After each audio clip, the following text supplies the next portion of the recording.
Buenas noches. Le agradezco al taller Matías Manzanilla permitirme acercarme a ustedes después de algún tiempo para abordar un tema de bastante actualidad. Previo a ello también quiero agradecer las ponencias de quienes me han antecedido. Son profesionales mucho más jóvenes que yo. Yo cumplo 50 años como abogado este año. Y cuando decidí abrazar la especialidad del derecho del trabajo, y al salir de estas aulas, solamente los procedimientos tenían absolutamente dos competencias por tratar. Era la competencia del juez de trabajo, con el afán de verificar, tramitar y sancionar todo aquello que tuviese que ver con el contrato de trabajo extinguido. Y por otro lado estaba igualmente la competencia de las autoridades administrativas de trabajo para ventilar los procesos judiciales de aquellos trabajadores cuya relación laboral estaba aún vigente. Vean ustedes dos fórmulas de procedimiento que tan solamente quienes hace 50 años salíamos de la universidad teníamos. Ahora hemos escuchado un tema de los grupos económicos.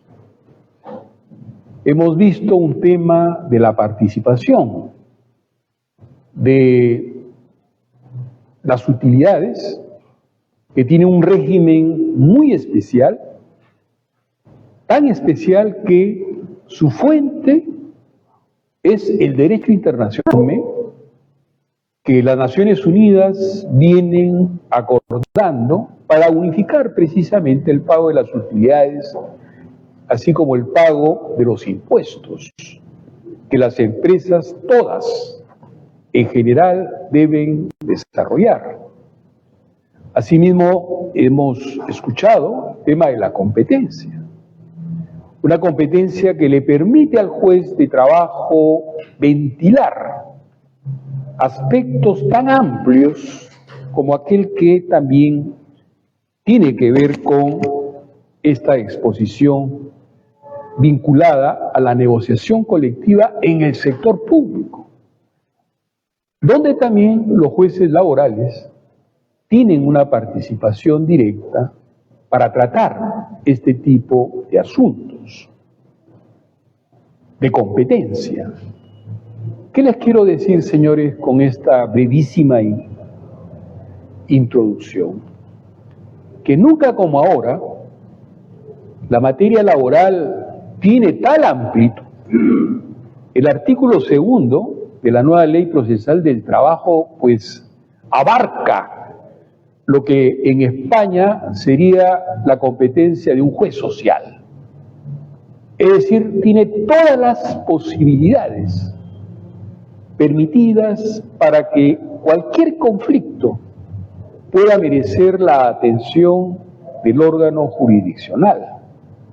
Exactamente igual existe en materia de procedimiento en los Estados Unidos, donde el juez es competente para ventilar cualquier asunto en el que tenga que ver la competencia de un conflicto de trabajo.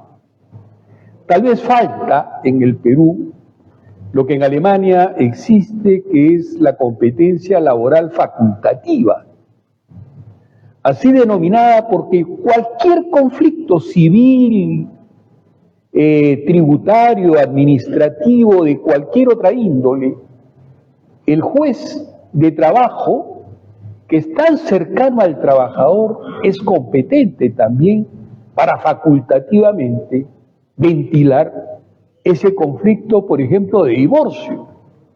¿Qué tendría que hacer un juez de trabajo viendo un asunto de divorcio de dos trabajadores? Es interesante, porque el trabajador pues siente en el juez de trabajo un acercamiento, una familiaridad.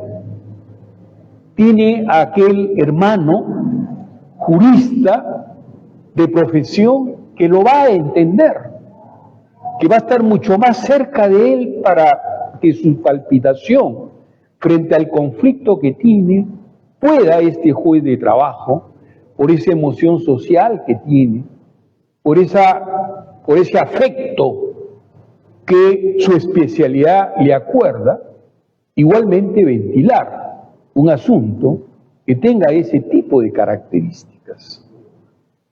En conclusión, pues, de dos materias que hemos tenido hace apenas 50 años, actúan las materias que el órgano judicial de trabajo puede albergar, no han sido aún cuantificadas.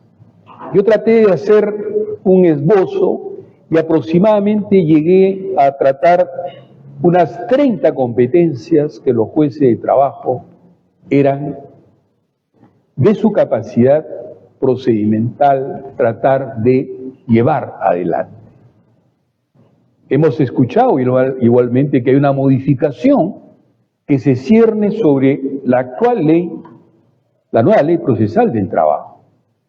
Está en discusión, hay que el laboralista ingresar a él a efecto de ver, por ejemplo, que se está trayendo un proceso que se conoce como el proceso monitorio.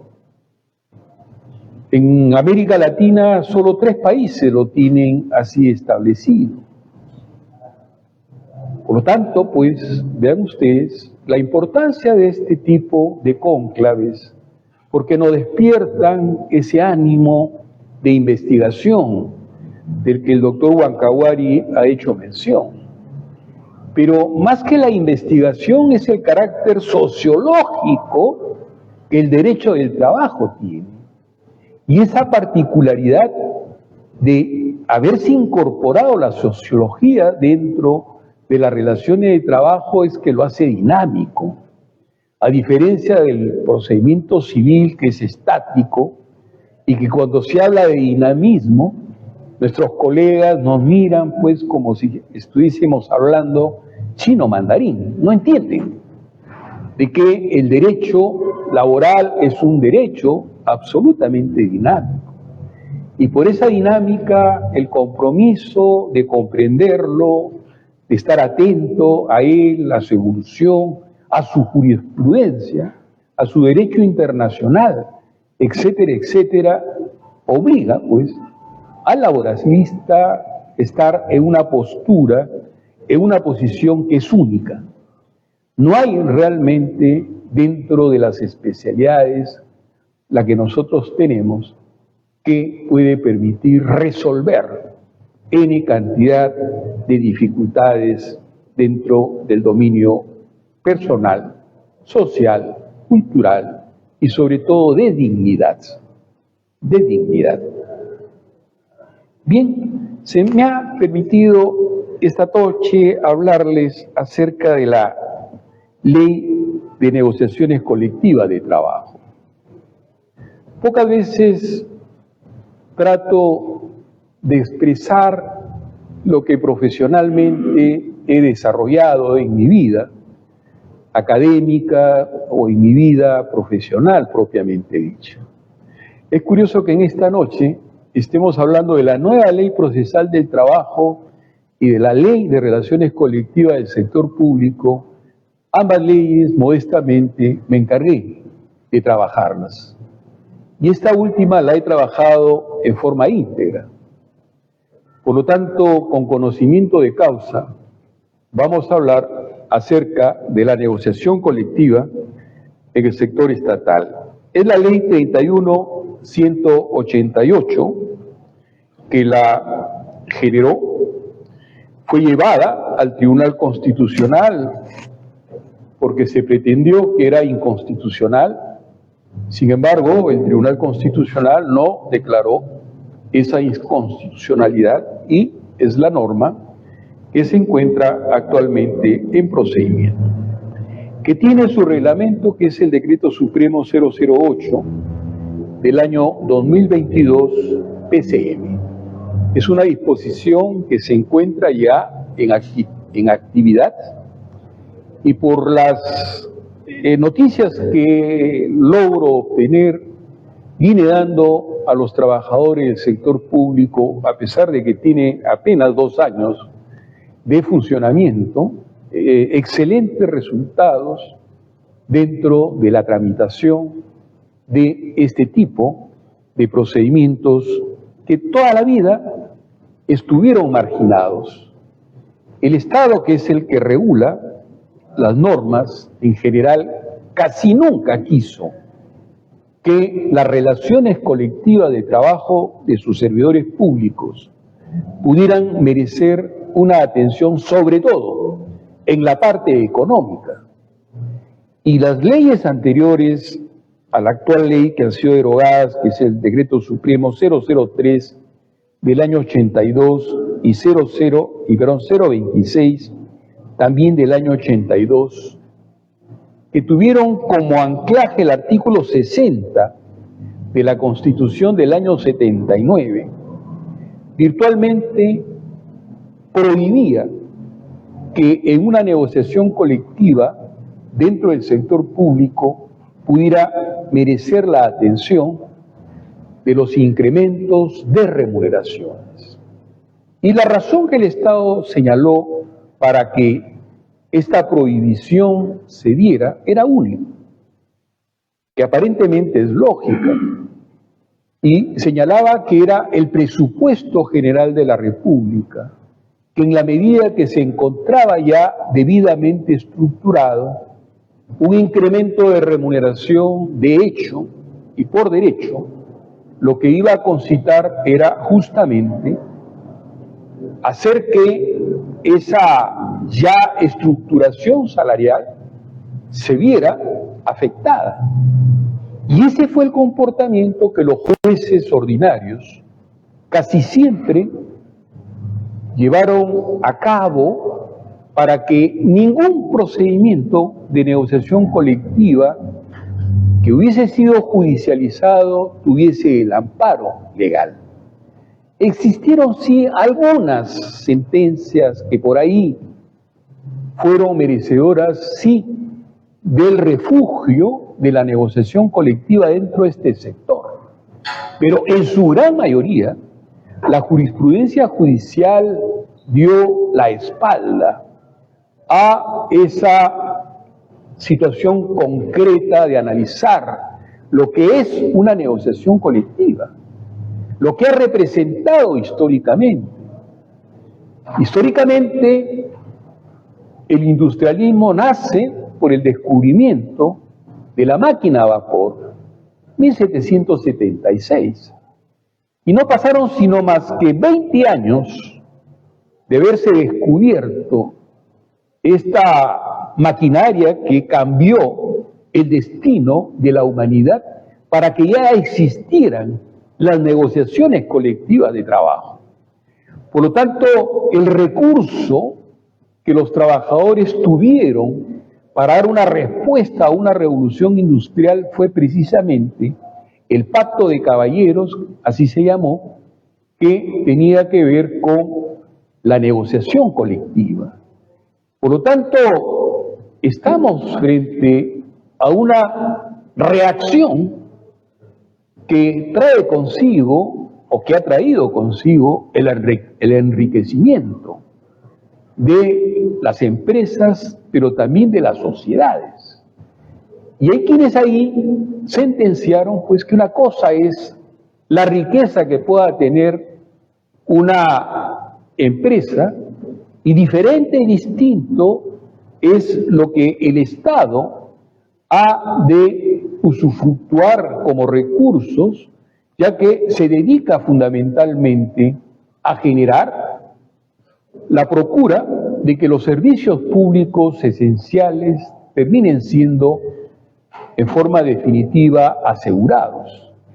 Por lo tanto, se estableció a priori esa gran distinción que, a decir verdad, es real, es cierta además, Pero así como es cierto que dentro de una actividad empresarial se puede ser próspero, pero también se sabe de actividades particulares que tampoco lo son.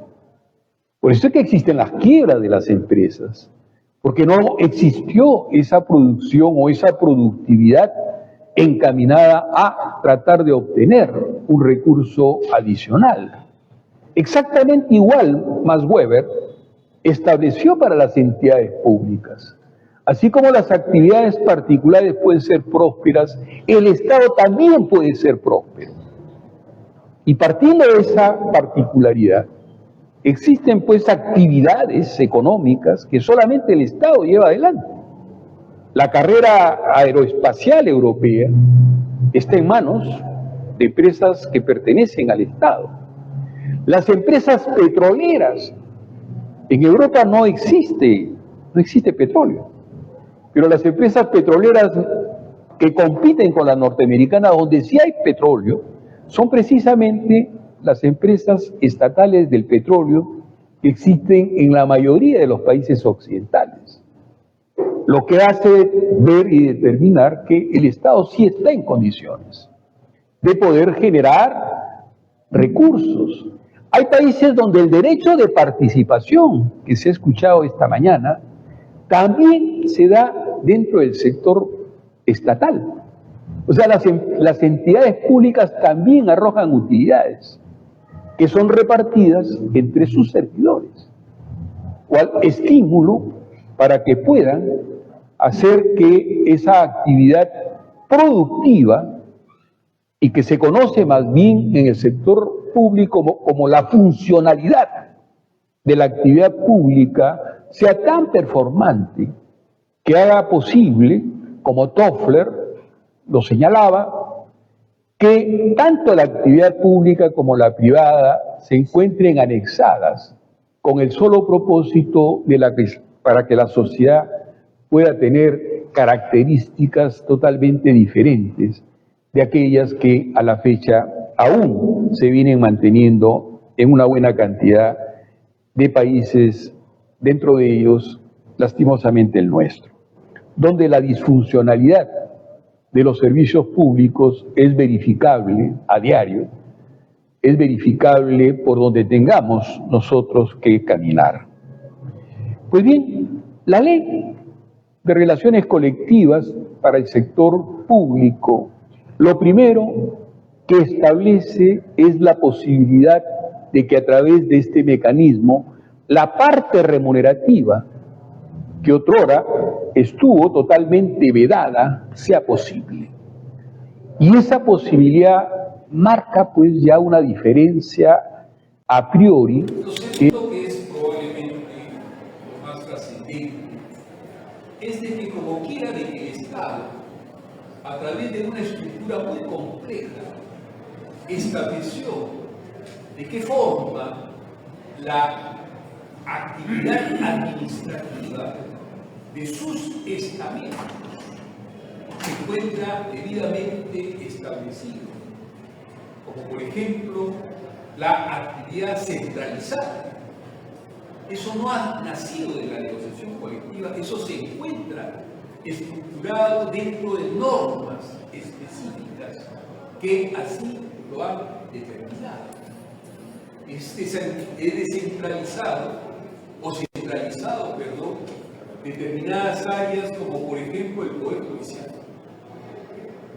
El Poder Judicial tiene servidores que se encuentran en Cuba. Sin embargo, todo eso está centralizado porque es un poder del Estado. Y por ser un poder del Estado, obviamente poco va a importar dónde esté ese trabajador preste su servicio, porque tendrá una categoría y tendrá igualmente una remuneración. Lo propio ocurre también con determinados ministerios. Y por lo tanto, allí se conoce específicamente cuáles son las partes que tienen legitimidad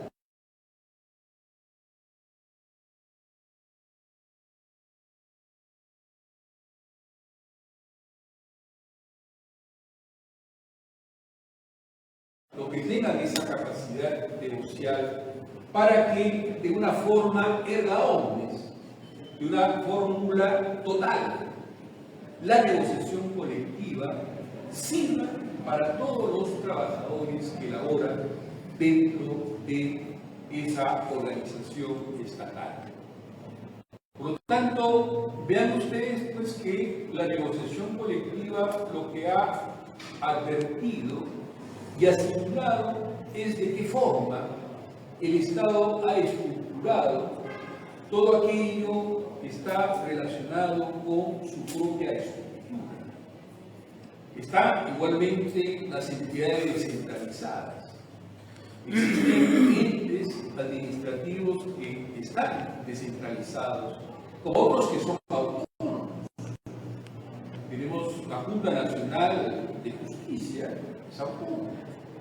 Y por lo tanto esa autonomía determina igualmente que por esa estructuración existan ahí organizaciones sindicales que cada vez son mucho más importantes incluso que dentro del sector particular. Se ha vivado la vida sindical dentro de los trabajadores públicos, porque nunca como ahora esa posibilidad de adscribir dónde es que yo trabajo, adscribir si es que es una entidad autónoma, centralizada, descentralizada o municipal, con el solo propósito de poder de antemano ejercer toda una actividad vinculada con la proposición de plantear un pliego de reclamos con el solo propósito de obtener mejoras que puedan beneficiar al trabajador, su proyecto de vida, su proyecto de trabajo. El plazo de las negociaciones colectivas y las fechas en que se tienen que presentar son taxativas. Y lo son porque en la negociación colectiva centralizada se emplaza al primer ministro. Y se emplaza a él porque él es el que tiene que ver fundamentalmente con estas entidades públicas que se encuentran diseminadas y centralizadas a nivel nacional.